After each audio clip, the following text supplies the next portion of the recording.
मित्रांनो नमस्कार. महाराष्ट्रामध्ये सध्या एक महत्वाचा प्रश्न यवतमाळमध्येच नव्हे तर सगळ्या महाराष्ट्रामध्ये प्रामुख्याने सुरू असलेला महत्वाचा प्रश्न तो आहे लाडक्या बहिणींचा. या राज्याचे मुख्यमंत्री सन्मान्य फडणवीस असतील, डेप्युटी सीएम माननीय एकनाथभाई शिंदे असतील आणि सध्याच्या राज्याच्या पहिल्या महिला मुख्यमंत्री आदरणीय सुनेत्राताई पवार असतील, यांना याची कल्पना आहे. आणि ज्यांच्याकडे हे डिपार्टमेंट आहे त्या तटकरेत आहे, बरोबर आहे, आदिती तटकरे. यांना एक कल्पना आहे की लाडक्या बहिणीच्या संदर्भात त्यांनी स्कीम लॉन्च केलेली होती. साधारणतः ती स्कीम कधी सुरू झाली? आता या विधानसभेच्या निवडणुकीच्या अनुषंगानेच ती सुरू करण्यात आली. विधानसभेच्या इलेक्शनच्या पहिली स्कीम लॉन्च करण्यात आली होती. आणि प्रतिमाह किती महिना? 1500 रुपये. 1500 रुपये महिना हा महिलांना त्या ठिकाणी देण्याचं त्यांना सुतोवाच केला होता. मध्यंतरीच्या काळामध्ये इलेक्शनच्या अगोदर आणि इलेक्शनच्या नंतर महिलांना पैसे भेटले, बरोबर आहे. आता यांचा पैशाचा खूप मोठा प्रॉब्लेम येतोय. म्हणजे सरकार किती बेशरम आहे, किती निर्लज्ज आहे, हे तुम्हाला या सगळ्या महिलांच्या तोंडावरून दिसून येत असेल.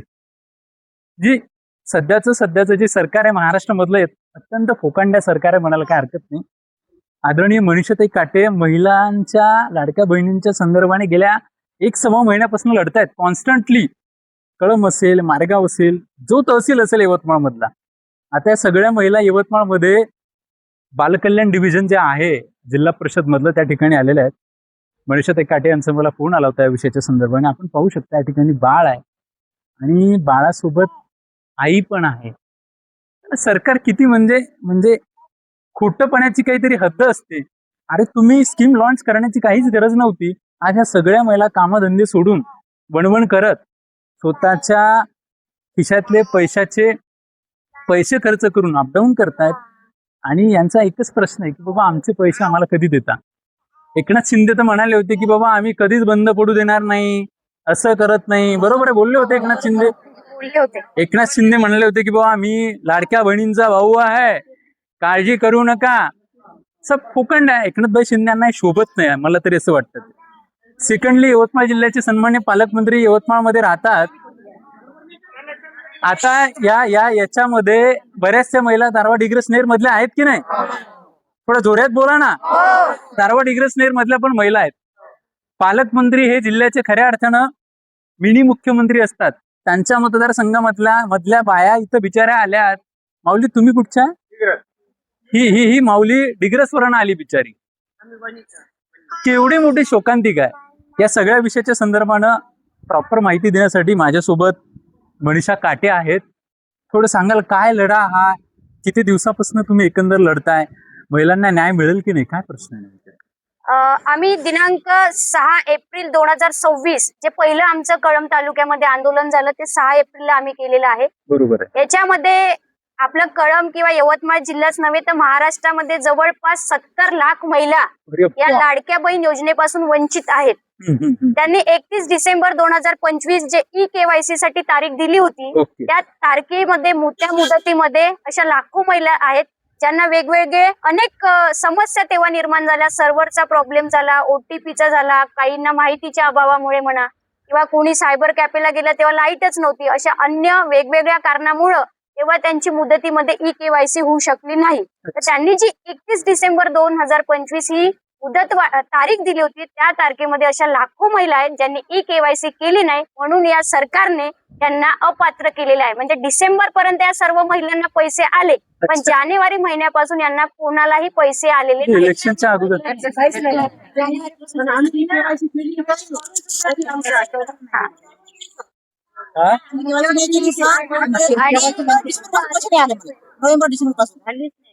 आम्ही केव्हा टाइमच नाही भेटला, झालीच नाही केवायसी.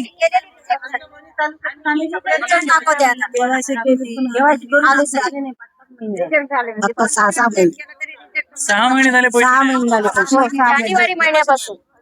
जानेवारी महिन्यापासून 5वा महिना आहे.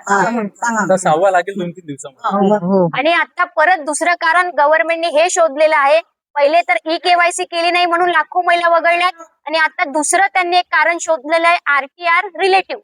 म्हणजे यांच्या कुटुंबातला एखादा ज्यांना आता पैसे येत आहे, मार्च एप्रिलचा ज्यांना हप्ता पडला किंवा काही महिलांना पडलेला नाही, त्यांचं आता नेमकं कारण दाखवत आहे की RTR रिलेटिव्ह. जर परिवारातल्या एखाद्यांनी झिरो इन्कम टॅक्स म्हणा किंवा कधी लोन केस केलेली असेल ते एक कारण शोधलेलं आहे आणि त्याच्यामध्ये सुद्धा आपल्या यवतमाळ जिल्ह्यातल्या हजारो महिला या आता अपात्र झालेल्या आहेत.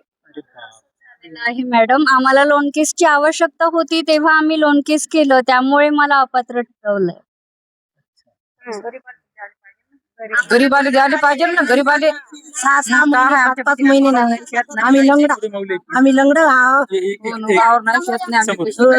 5-6 महिने झाले ना. आता मला सांगा, सरकार मायबाप कुठल्या या माऊलीच्या चेहऱ्यावरनं वाटतं का हो की म्हणजे अति श्रीमंत कुटुंबाची असेल वगैरे वगैरे वगैरे 5 महिने झाले बिचारीला पैसे नाही, मग ते लंगडी आव बिचारी लंगडी आहे. आपण काय?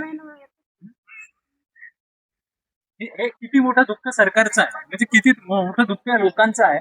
सरकार कुठेतरी या लोकांवरती कोणालाच नाही द्यायचे. मग 3-3 हजार आले बायाले.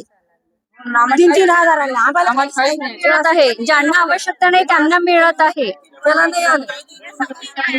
आता झाली केवायची सुरू म्हणून आम्ही आलो. मग बिन जेवल्याच आलो आम्ही इकडे. जेवण नाही मग ऑटो भाड्याने करू. मग केवायसी होऊ नये. आता वय कमी आहे म्हणते. आधार कार्ड मध्ये फॉल्ट आहे. 21 वय वर्ष 21च्या खाली दाखवत आहे त्यांना. आता 21 वर्ष झाले किंवा जेव्हा फॉर्म भरत होतो तेव्हा 19 वर्ष नाव होते. तुमचं? पायल नृत्य राठोड. राठोड. सन्मान्य पालकमंत्र्यांच्या मतदारसंघातल्या ताई आहेत आणि त्यांचं सरनेम सुद्धा राठोड आहे. मला वाटतं जर पालकमंत्र्याचं सरनेम राठोड आहे, ताई सुद्धा राठोड आहे, थोडी जनाची नाही मनाची आपल्या मतदारसंघातल्या महिला जर याच्यापासून वंचित राहत असतील तर याच्यापेक्षा मोठं दुर्भाग्य तुमचं काय? तुम्ही बहिणींचे लाडके भाऊ म्हणण्याच्या लायकीचे आहात का? नाही राहिला लायकीचा राहिलेच नाही. म्हणजे अर्ध्या पायाला दुखवायचं आणि अर्ध्या पायाला नाही द्यायचं. कोणालाच नाही द्यायचं. कोणाला नाही द्यायचे. आम्हाला पाहिजे म्हणत नाही. कोणाला द्यायचे नाही. मग निकाल बंद करायची. 3-3 हजार आम्हाला लग्न अजून एकही नाही.